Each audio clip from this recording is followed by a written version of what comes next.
everyone, and welcome to episode 2 of the Luna's Galaxy podcast. My name is Emmy, but you can also call me Luna, and I'll be the host of this show. The Luna's Galaxy podcast goes live on Apple Podcasts, Spotify, YouTube, and other podcast services on Tuesday every 2 weeks. That is the new schedule. I said I didn't know what I was gonna do last episode because it was the first episode, so I didn't really know, but, I think every 2 weeks on Tuesday is what is going to work for me. Full disclosure, I'm recording this on Thursday because, this stuff takes time. Last time I just kind of recorded and put the episode out as fast as I could. I did all editing in one day, I did the recording in one day. I did everything very fast, but I know that's not always going to be possible for me as a working woman. So, every Tuesday, every 2 weeks, that gives me the weekend to do what I have to do, obviously even before the weekend, because I'm recording this on Thursday, and then, if I'm, really behind, I have Monday, so I think Tuesday is just what's going to work for me. So not every Tuesday, every 2 weeks on Tuesday, a new episode of Luna's Galaxy is going to come out, so that's what we're doing, that's what I've decided. So yeah, look forward to that. But anyway, I'm sure you're more invested in this episode than next 2 weeks. I don't know how to phrase this. It's very weird trying to phrase, because, every week just sounds normal, but it's, every 2 weeks, because I'm busy. So, anyway, it's fine. For this episode, we have 4 segments. We have gaming news, what I've been playing, we have the question segment, and the topic of the show. We have a topic of the show today, which we didn't have last time because it was the first episode. But today, I want to talk about why we need a remake of Persona 3. And I've talked about this a bit on Twitter, and I'm sure on Twitch as well. But I want to go in depth. I want to go in depth into it today, talk about it a bit more, and it's pretty relevant. It's very relevant, which is why I decided to do this, because I have, a little notes, on my notes app on my phone. I just write down, some ideas I have for potential topics of the show, because there are quite a few that I have. But this one was relevant, so, I went in the notes app. I seen on Twitter, actually, that, I think it was a few days ago, was, the 15-year anniversary of Persona 3, I want to say. And so I was like, okay, we'll talk about Persona 3 Remake. And once we get into the news, you'll also see that it's Persona's 25th anniversary, which is crazy. And they're teasing some stuff, so it's relevant, okay? It's relevant. We're going to talk about it. We need to talk. But anyway, let's get into the gaming news. So, when was last podcast? I don't know. So this is for the last, 2 weeks-ish. Hopefully nothing major comes out after I record this. But, that just means more content. More content for next time. So, gaming news. The Switch OLED got announced. I don't know if I should call it, OLED, OLED, I don't know. I don't know how they said it. I don't know how I'm supposed to say it. But the new Switch got announced, and this is, old news. Honestly, this is, old news now. You probably already heard a bunch about it. But, I haven't talked about it yet, but, it's not for me. It is not for me, I will say that. Everyone was expecting this Switch Pro, and it is not a Switch Pro. It's definitely not a Switch Pro. It has a bigger screen, and obviously an LED screen. That's basically it. That's the only thing that's, for me. But, everything else, there's an adjustable thing to hold it up. I guess it's better than the one that's on the original Switch. Is there one on the original Switch? I think there is. I don't use it, so I don't know. But, there's really not much. If there was some sort of performance upgrade, I might consider it. But as far as I know, there is literally no performance upgrade, so I'm just going to hold off. I've never bought any of those sort of upgraded consoles, like the PS4 Pro. I don't really know. The new 3DS, for example. Although, does a DSi count? Because there was, the DS Lite and the DSi. Okay, so maybe I have. But, that's a different story. I feel like that's different because they're handhelds and they're cheaper and yada yada yada. But I haven't had anything like that, so I don't know if I would upgrade at all, to be honest. But I'm keeping my eye on it. but the Switch OLED is not for me. That's not what's going to get me to upgrade. Next, there was a new State of Play. This was, I think was this past Tuesday or last week? No. I think it was last week as the time I'm recording this. My mind's all over the place. I don't remember a lot. But there was a State of Play recently, and I didn't get to watch it live because I was at work. And I don't think I really missed anything. Usually when there's like a State of Play, if it's E3, and a Direct, literally anything, usually there's something on my like Twitter timeline. Usually there's at least a few people that are happy about something. You know, a game was shown off they were really excited about. Usually there's at least a few people that are either like live tweeting or like retweeting trailers and you know the likes. But I did not see, I didn't see any of that for the State of Play. I only know what happened because I also, like, I listen to other podcasts and I kind of heard them talk about it. But, like, when it happened, I literally did not see anything on Twitter. Basically, there was more Deathloop, which I don't know if anyone really wanted to see that. We've seen a lot of Deathloop. We knew going into the State of Play that we were going to see Deathloop, and I was like, boy, do I not need to see this game anymore.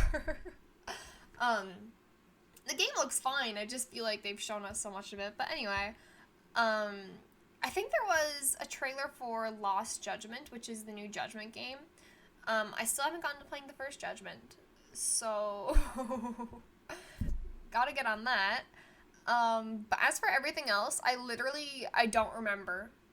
I don't remember what I heard about the State of Play. There was not much there. And I know a lot of people on Twitter I've seen were getting, like, really excited, like, hyping it up and kind of wanting to see, like, Final Fantasy 16. That was the big one I seen. There was a few others, but it was mostly Final Fantasy 16 people wanted to see.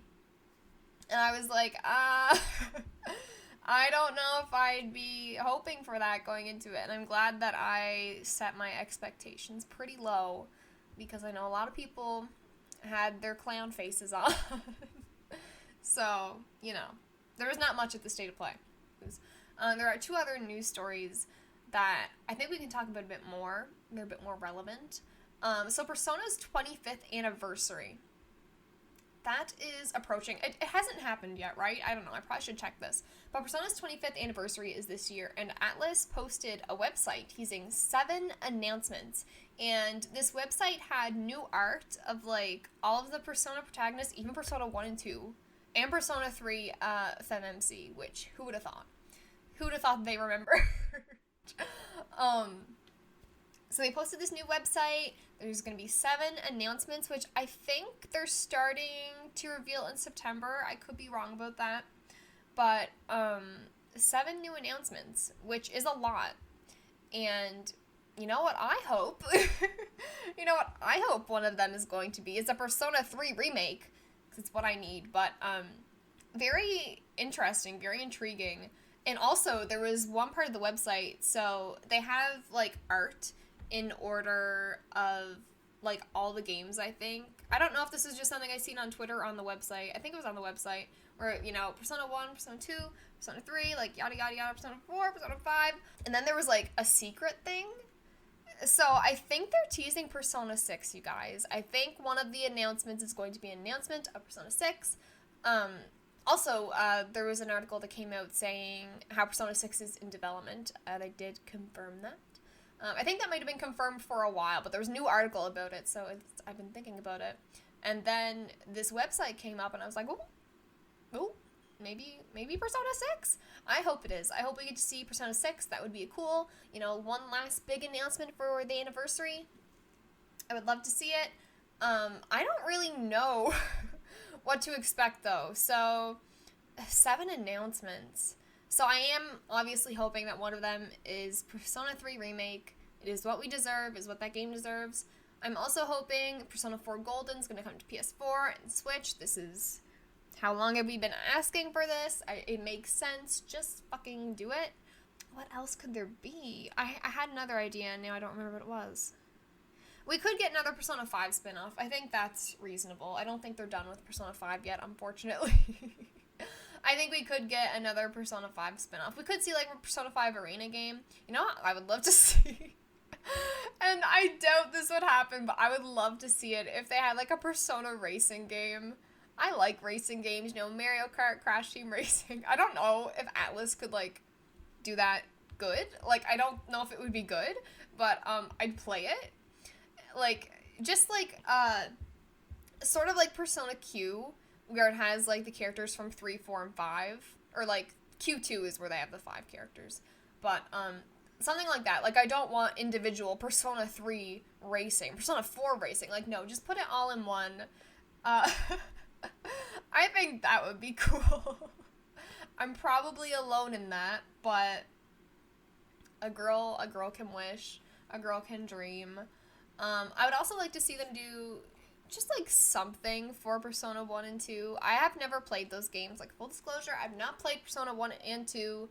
I don't know what would be best to do with them, if it would be a remake, if it would just be a port of the games to, like, Steam, Switch, whatever they want to do. I personally want a Persona 3 remake more than the older games. I just don't know how viable it would be to remake those games, like, financially, because, like, they aren't the big three. They're not the big three. Like, no one talks about them. Could it help people get into the series? Or, get caught up on the series, I guess I should say. Because there are a lot of new fans of Persona 5 that haven't even played, like, 3 and 4. Let alone, like, the older games. But, I don't know if they would do that.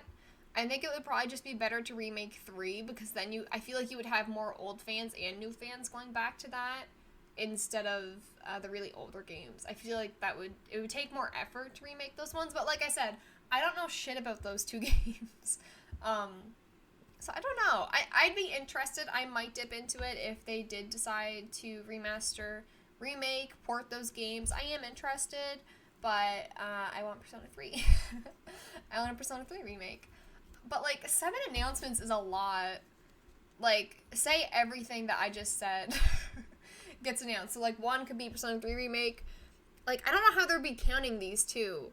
It's like if they decide to port Persona 4 Golden, as well as, like, I don't know, Persona 3 Fez, would that be 1 announcement, or would that be broken up into 2 announcements? Like, it's really weird, but I'm really curious to know what they are. I think everything will be for me? Probably not, but, I'm hoping for that Persona 3 remake.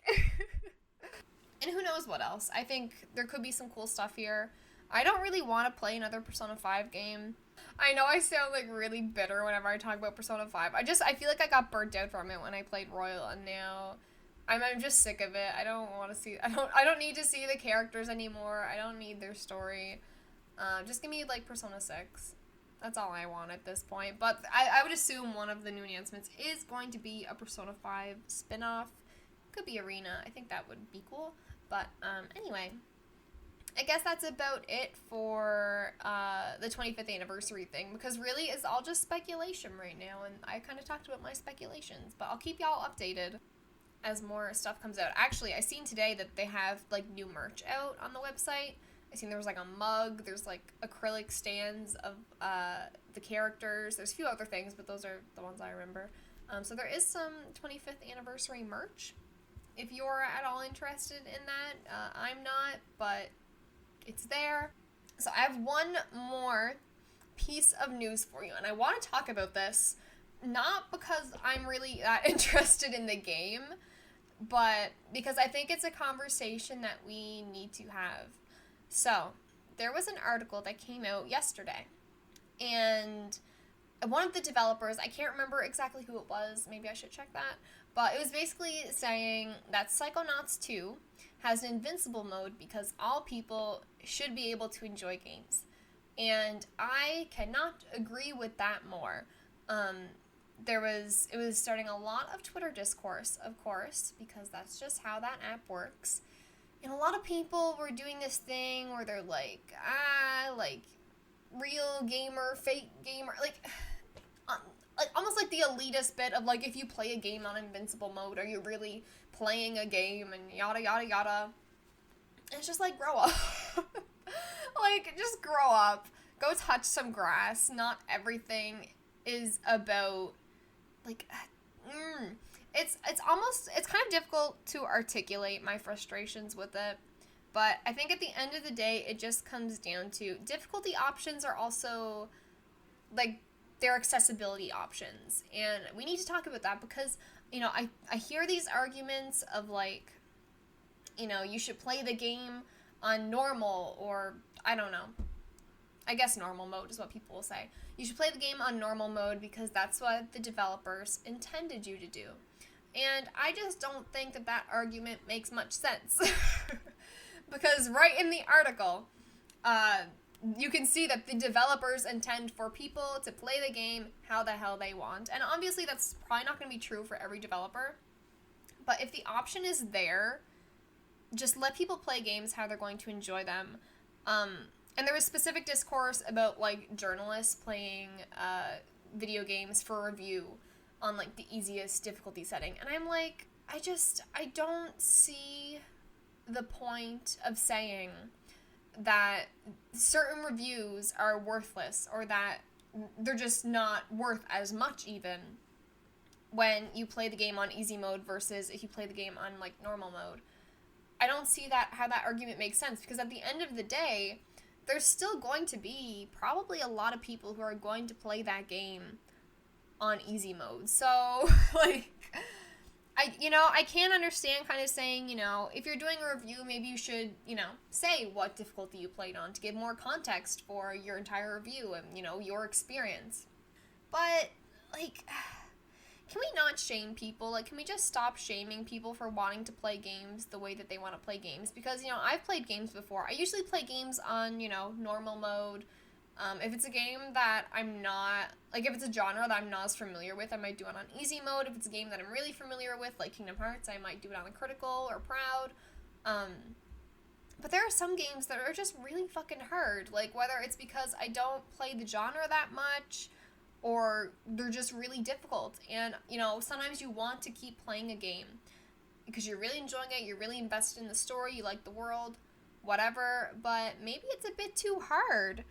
And you don't want to completely stop playing the game because you can't get past this certain section. It's like, maybe I could if I wanted to put, like, 5 hours into it, and that would eventually make me, like, hate the game, and it wouldn't even be enjoyable at that point. Like, maybe I could do that. But when you're talking about accessibility, it's like, not everyone is going to be able to do that. Like, maybe if I want to put the time into it, I could, and maybe I could, but maybe I couldn't as well. And I just think we have to make games accessible. Like, because most of the time it's not that hard. I mean, I don't know how game development works, so I probably shouldn't say that. But, you get what I'm trying to say here. If someone wants to play a game on invincible mode, just let them. If that's going to be how they enjoy their experience with the game, just let them do it. It's not affecting you, so why do you care? You don't have to play the game on invincible mode. You don't have to do that if you don't want to. It's there for people that want to. And everyone wants to experience games differently. People play games for different reasons.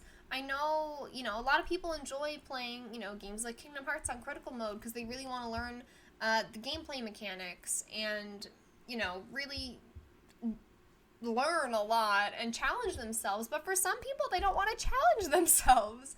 And they might just want to play on beginner because that's what is fun for them. Here's the thing. Video games are supposed to be fun. If you have fun by challenging yourself, go ahead. Play games on hard mode. Do whatever the fuck you want that makes you have fun. But if you are someone like me that just likes to, like, if I'm playing Kingdom Hearts, sometimes I just want to hit shit and I want to see myself do a lot of damage. And so I'll play on easy mode sometimes because that's just more fun for me. Let people do what they want. I just think it's really important to talk about because, like, I'm just very frustrated. I'm just very frustrated when, people act like games are only supposed to be played one way. And, they talk about, like, the developers' intentions and... I'm very frustrated over this. And, every now and then the debate comes back of, should there be difficulty options in, like, a Souls game? And to that, I would say yes. Like, do we really need to talk about this? Like, it hurts my head. but I hope out of my frustration, and I know I'm not phrasing this in the most articulate way, because it's a very important topic, and, I say what I can about it, but it's not always easy to articulate these things, I guess. So, my explanation might not have been the best, but there has been a lot of people on Twitter talking about this, and why difficulty options are also accessibility options, and everyone should be able to enjoy games, which is what the developer of Psychonauts 2 said, and it's just very important, y'all. Play games how you want, do not feel ashamed if you are playing on the easiest difficulty, and, don't put people down as well. If you are someone that plays on, really hard difficulties, and you are of the opinion that, just play games the way the developer intended, and don't play on easy mode if you want, the best experience. Grow up. Who cares? Just play games how you want, and don't shame other people. We need more accessibility in video games, and I really think that that's the way that the industry is gravitating towards, which I'm very grateful for. I mean, obviously, not many games have had an invincible mode before, at least not to my knowledge, but it is really important. It's not just someone being a lazy gamer because they don't want to drive themselves crazy trying to learn game mechanics and yada yada yada. Some people just want to enjoy a game, and let them do that. And also, there are obviously going to be times as well where maybe you can't play the game. Maybe you, physically cannot do the thing that the game wants you to do, and you just want to fucking play it, get through the story, get through that one section even. Just let people do that. Just stop. Just stop being mean to people, and stop saying that people's opinions are worthless if they play on the easiest difficulty, and just stop. Learn more about accessibility. Just read some articles about accessibility in gaming. Open your mind. And yeah, that's about all I have to say. But I thought that it was important to talk about. I don't know how well I talked about it.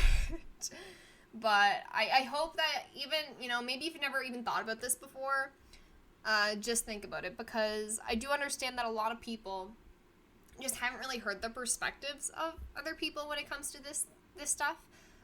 So, just think about, people want to have fun. Not everyone plays games for the same reason that you play games, and that is okay. Maybe you like to challenge yourself, but not everyone does. So, I hope I brought some perspective. If, you were reading this stuff on Twitter, and, you were agreeing with, what other people were saying about playing the way the developers intended, and, so I hope I at least brought some perspective. So if you were of that mind, then maybe, now you're kind of thinking, I never thought about it that way before, because that just happens sometimes. But yeah, I think that's all I have to say about that.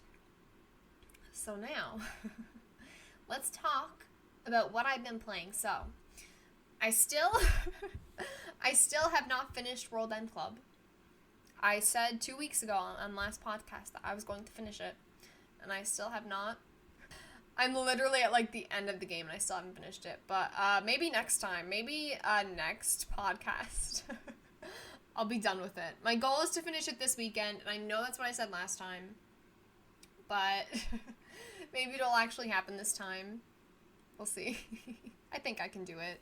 But I've also been playing a lot of Final Fantasy XIV. I recently got back into it, and you know what sucks, actually? I got a 2-month subscription from one of my friends. Thank you so much.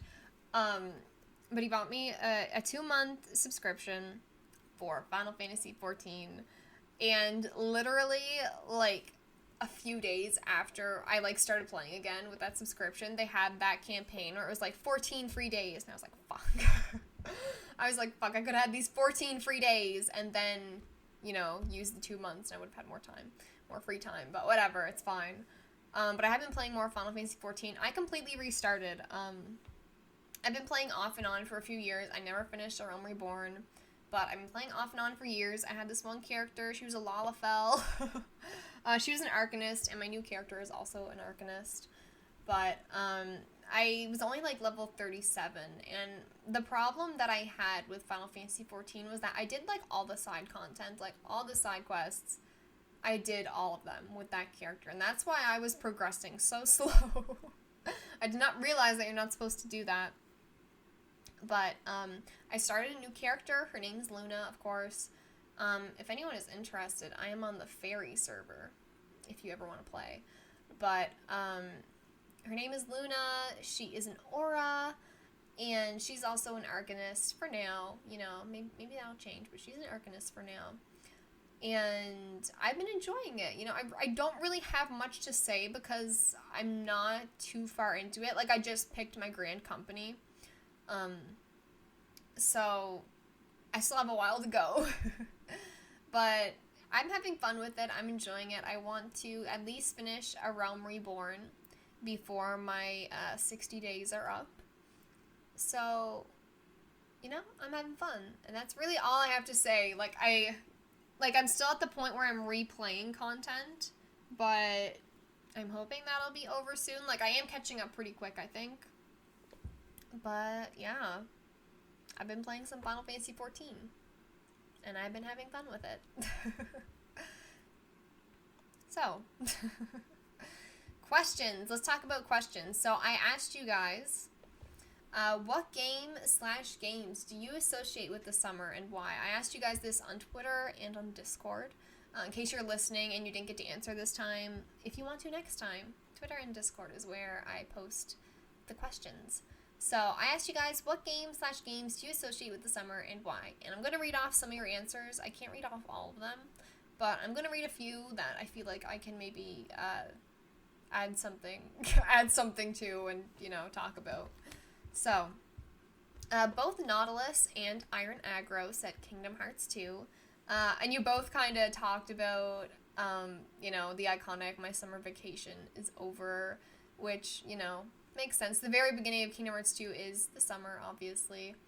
And I don't really, like, I don't associate Kingdom Hearts 2 with the summer, but I also, like, every year, like, the last week of the summer before I go, like, back to school, that's what I think about. So, like, most of the summer, I'm not thinking about Kingdom Hearts 2. I don't associate it, whatever. But, like, that last week before I go back to school is usually when I have that moment, and I think about Kingdom Hearts 2, and sometimes I go back to it. But, yeah. Completely understandable. And Matthew Boff, this was in the Discord, said Black Desert Online. It's an MMO, really in depth. I have a lot more free time in the summer, so I always return to it for a few months. And completely understandable. I'm into Final Fantasy XIV right now. So, I mean, I don't really have more free time right now, but I'm also playing an MMO in the summer, so I see where you are coming from. You know, when you got more free time, you might as well pay for the subscription. And then Matt, our Discord and Twitch mod, Matt, said, I associate Warframe because I always end up grinding it over the summer. Completely understandable. I feel like I also tend to play a lot of grindy games in the summer. Then Oblivion said in Discord, Journey, because of the warm sand desert area in the beginning, and deserts make me think of summer, even though they're just a type of land, lol. That's completely understandable. And V also said, Link's Awakening takes place on an island. I haven't played Link's Awakening yet, but I might at some point. Nintendo games are just so expensive.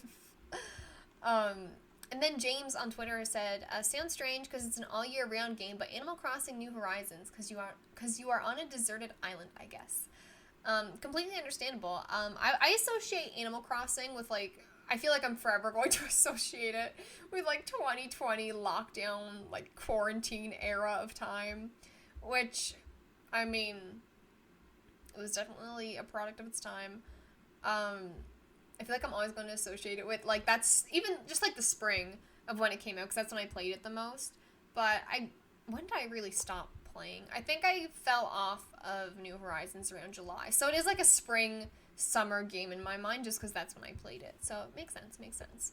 But at some point, I want to play more of it in, like, the fall and winter months, because I just did not do that at all. so it is what it is. I've not done, like, the Halloween events or Christmas events or anything, because I played a lot of it when it first came out, and I guess I kind of got burnt out from it, got kind of boring. But yeah, completely understandable, James. And then Trenton, wonderful mod Trenton in the Discord, said, funny enough, racing games like Forza Horizon, the open landscapes in different countries, each game feel vibrant and fun. Yeah. Also completely understandable. It was the year Crash Team Racing Nitro Fueled came out, which I think was 2019. I don't know if I'm correct in that. I think it was 2019. But when that came out, I played that, like, all summer. Because at that point they were doing, like, the Grand Prix every month, where they would add, like, a new track, and you could buy, like, all the new characters, outfits, carts, yada yada yada. I played so much of that game, like, the online, like, every, night in the weekend, I would be playing online for Crash Team Racing, so I also associate a racing game with the summer. I kind of want to get back to it, honestly. Kind of miss Crash Team Racing, but I know that online is, like, probably dead by now, and I don't know, maybe I'll go back and try and do, like, time trials, and, what's the other thing I'm thinking about? I don't know. The ghost things? I don't know. But, I might go back to Crash Team Racing at some point. It's my favorite racing game. I love that game. And then Andre G and Brian Geever on Twitter said Mario Sunshine. And this is interesting, y'all, because I might play Mario Sunshine next, because even though I've never played Mario Sunshine before, but I want to. I recently got it when 3D All-Stars came out, and I want to play it, and I think I'm going to play it soon. I think once I finish World End Club, hopefully this weekend, I'm going to play Mario Sunshine, because I usually play, like, one game on my PS4, one game on my Switch at a time, because I do go camping in the summer, so, like, I'm out camping, I'm just, like, laying down, I want to fucking do something, I might play my Switch, and so I think Mario Sunshine would be a good game for that, so I think I'm going to play Mario Sunshine pretty soon, because it is, like, a summer vibe from what I've seen of it. I'm in the mood for it. I want to play it, so next podcast, maybe I will have played it. So look forward to that, because I do want to play it. It is a very summer-like game, from what I've seen. And, yeah. I'll let you guys know what the question is. This week, I told you guys, I asked the question, I want it, like, a few days before. I think it was Monday. Today's Thursday. So, like, 3 days before I recorded. So, I'll let you guys know in advance next time as well. But, yeah, that's it for the question segment. So, topic of the show is Persona 3 Remake, which is what I want. So, basically the main reason why I want a Persona 3 Remake is that there is no definitive way to play Persona 3, and that is a big issue. You know, if I'm recommending you play Persona 4, it's very easy for me to say, okay, you should play Persona 4 Golden, because that has the extra content, it has the extra winter semester, it just has everything you need. You know, same with Persona 5. We'll just say, hey, play Persona 5 Royal. That has all the content, whatever. But Persona 3 is different. So there's 3 different versions of Persona 3. There's the original, which obviously you wouldn't go to that one.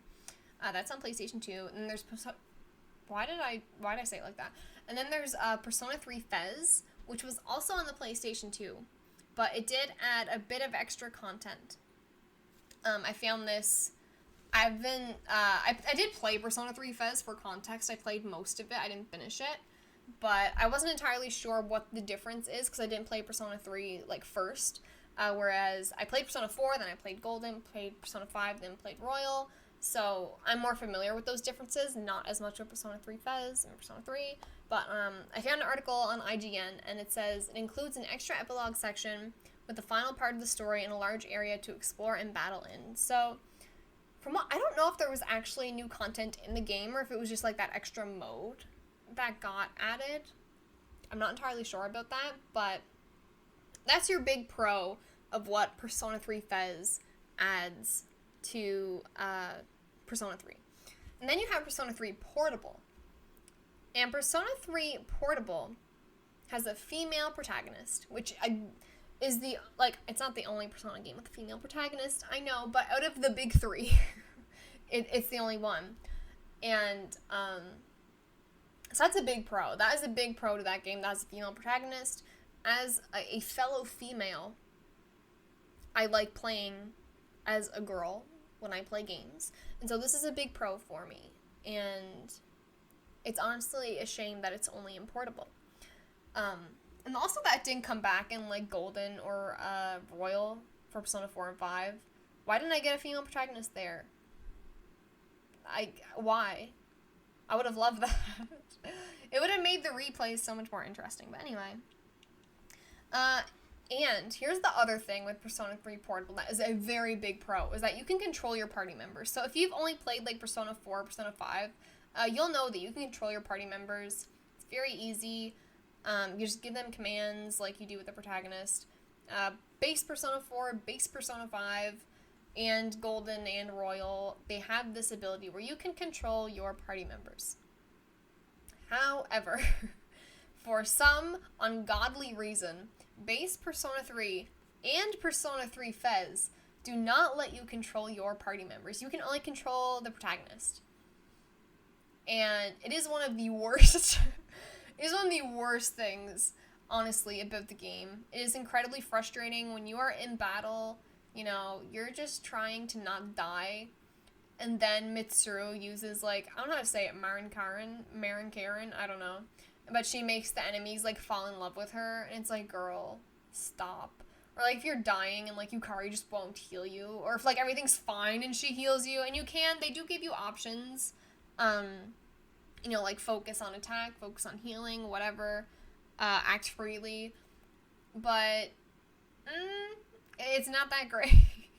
It's not that great, and I like having control of my party members. It makes things a lot easier, and not just that, but just less frustrating. It is very frustrating when you cannot control your party members, but you can control them in Persona 3 Portable. However, there's also one big con to Persona 3 Portable, and that is that's on the PSP. And so, like, graphical fidelity, like, just the amount of content that you can put on a PSP game versus a PS2 game it's not there. So, the entire style of the game is different. So, if you've ever played any Persona game, you'll know that you control the character, you walk around, you just interact with your environment around you can talk to people, whatever, you move around. That's how you do it. But Persona 3 Portable is almost like a point-and-click adventure game / visual novel style. So, like, you'll see a picture of, like, the environment, and then you can just, like, move, like, a sort of mouse, like, cursor thing, and, like, click on, if you want to talk to Junpei, for example, you would, like, move the cursor to his little, like, thing on the map and just click A instead of walking over to him and interacting with him that way. So it is very different. It doesn't look, it does not look as good, obviously. It is much more like a visual novel, which some people might like, but it definitely does not look as good as Fez. The only exception to that being when you're in Tartarus, you can openly explore Tartarus, but everywhere else, you know, if you're at the, what's it called? The other little house thing. The dorms. Like, if you're at the dorms, you can't openly explore the dorms. You just kind of point to where you want to go or who you want to talk to. So it is very different in that way. Now, we're going to talk about what I want. So now that we've talked about Persona 3, Persona 3 Fez, Persona 3 Portable, I want to talk about what I want in a Persona 3 remake and why we need it. So, first off, we need controllable party members. That is the big thing. That's the big thing. We need controllable party members. Like, honestly, if Persona 3 Fez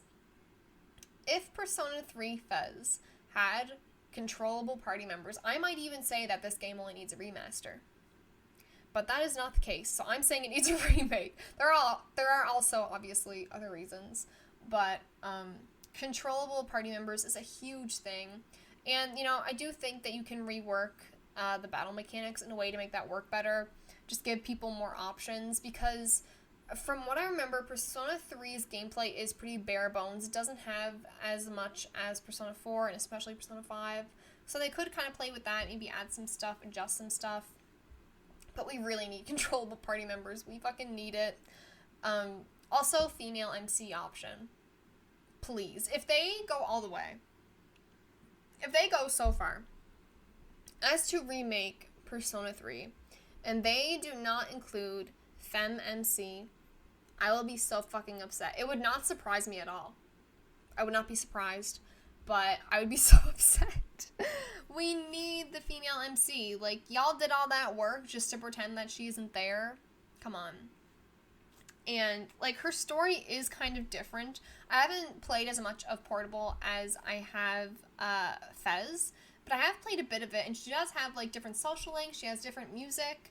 I think it'd just be cool to give people the option. Like, call me crazy, but I really think moving forward, the Persona series should have a female protagonist. That's what I'm hoping for. For Persona 6, I want a female protagonist. I need it. I like playing as girls. What can I say? But yeah, we need a female MC. Please don't forget about her. Also, we need better social links, because this really threw me off when I played Persona 3 Fez. When I played Persona 4, if you've played Persona 4, even Persona 5, you'll know that you have a social link or a confidant thing with all of your party members. Regardless of who they are, you have a social link with them. But Persona 3 Fez, you only get social links with the female characters. You don't get one for, like, Junpei or Shinji or Akihiko if you're playing as the male protagonist in Persona 3 Fez. You don't get social links with them. You don't get to, like, delve deeper and spend time with them. And I think that is a huge mistake. A huge mistake. Because Junpei is one of my personal favorite characters in Persona 3. And I can't spend time with him. Why can't I spend time with him, Atlas? It just doesn't make sense. You should be able to do that. And also, it takes a while to, and I don't know if this, I just didn't know how to play Persona at the time. This could be a me problem. But I remember when I was playing Persona 3 Fez, it wasn't until, like, the end game that I even unlocked, like, Mitsuru's social link, Yukari, Fuka. Like, it took a while, and I never got very far in them, because it took a long-ass time to unlock. And I think that those are big issues. I want them to completely rework social links. And I know that's asking a lot, but I think if you want to create the optimal Persona 3 experience, you have to get to know those party members better. And I'm not entirely sure how this worked in Persona 3 Portable if you played as female MC. I do know that she has some different social links. There are some arcanas where it's just, like, different characters completely. But you can get those social links, like Junpei, Shinji, yada yada yada, if you play as the Femme MC in Persona 3 Portable. But I think the trade-off there is that then you don't get the female characters' social links. So it's really weird.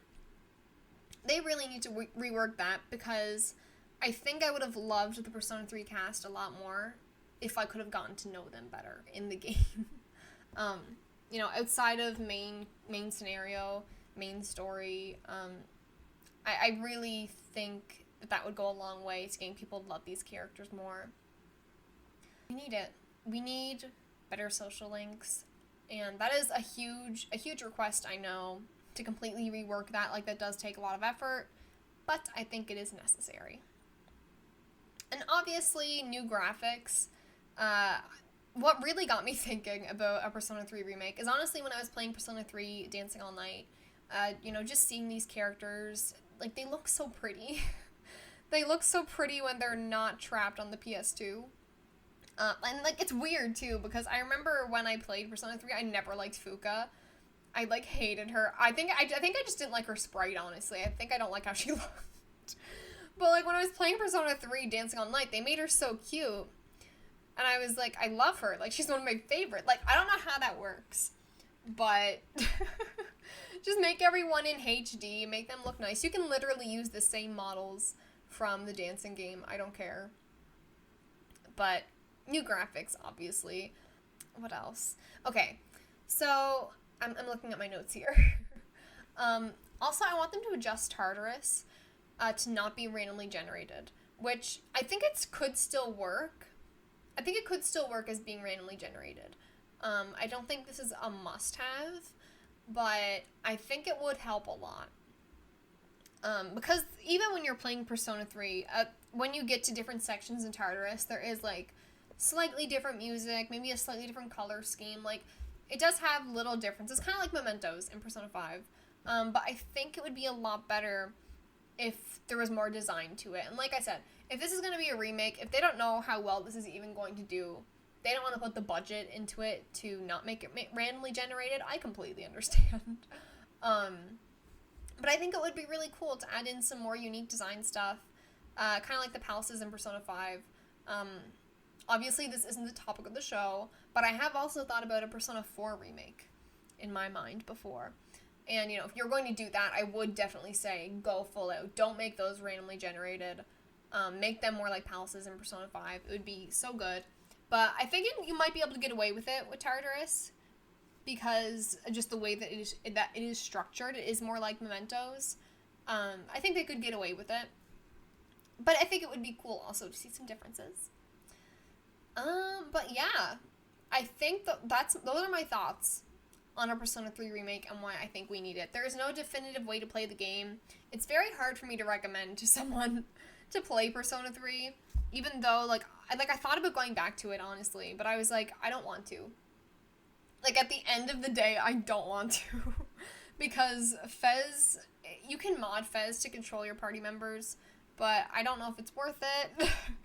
And I do like the Femme MC, but the music isn't as good, to be honest. The remixes in 3 I keep saying Dancing All Night, but it's Dancing in Moonlight, whatever, it's fine.